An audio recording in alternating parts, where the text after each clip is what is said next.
Uh, what's up, y'all? It's me, Player Slayer, back with another video. Today's video, I want to say Happy Halloween. Um, get your last nuts in for tonight because tomorrow is No Nut November.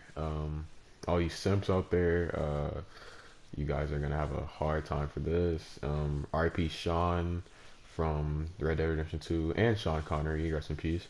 Uh, yeah, let's get it in. This is from Nuke's Top 5. I'm gonna leave it in the description. Thank you.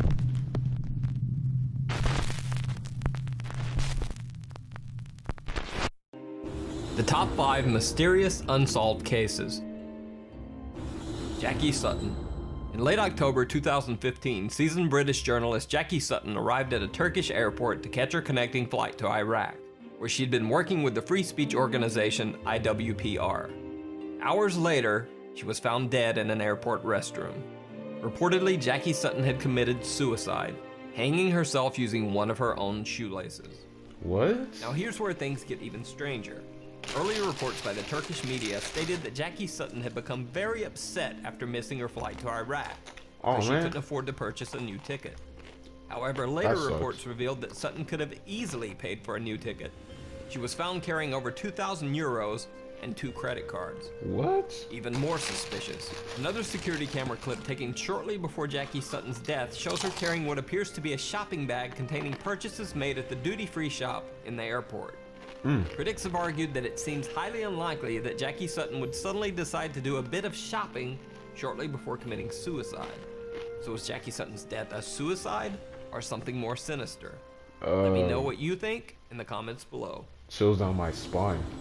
Much. Lars Matank. Lars Matank was a young German man who went on a holiday trip with friends to Varna, Bulgaria. While there, Matank was involved in a fight with some other tourists and suffered a ruptured eardrum. Because of the ear injury, Lars Matank was unable to fly, so he couldn't return to Germany with his friends.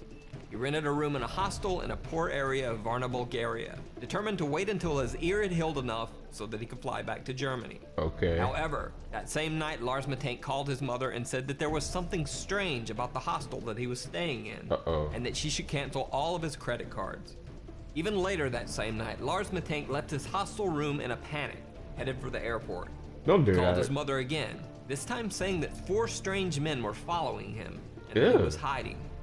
2 hours later, Lars Matank caught a cab and arrived at the Varna airport in the early morning hours. On airport security cameras, Lars can be seen entering the airport with his luggage. Okay.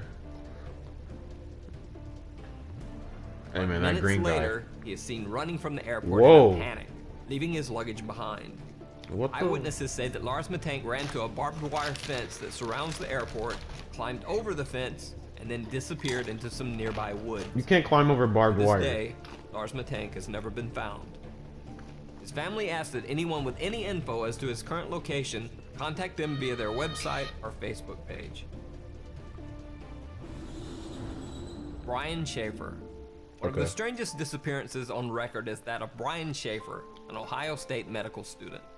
On March 31st, 2006, Brian Schaefer decided to go out for a night on the town with some of his college friends.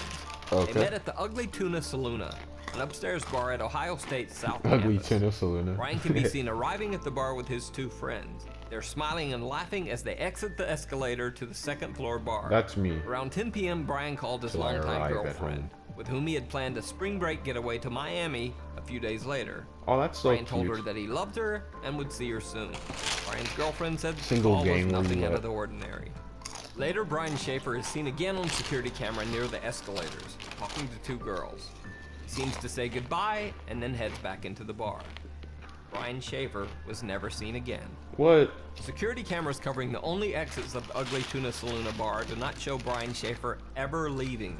The only possible other exit would have been through an area of the bar that was under heavy construction at the time and closed off to the public. However, even if Schaefer had left through the construction area, there are multiple other security cameras in the bar's vicinity. None of these cameras picked up footage of Brian Schaefer ever leaving the bar. It's almost as if Brian Schaefer disappeared into thin air in the middle of a crowded bar. Man, glitch in the Matrix much. Okay. I don't know how to feel about this. On the evening of February 23rd, 2014, Alan Gill took a strange trip through Cornwall, England. Hey, Captured by Leviticus surveillance Cornwall. cameras, Jill spent his evening wandering the streets of several different cities for hours. He was seen in Wadebridge, then traveled by bus to Truro, then on to Newquay, then back to Perranporth.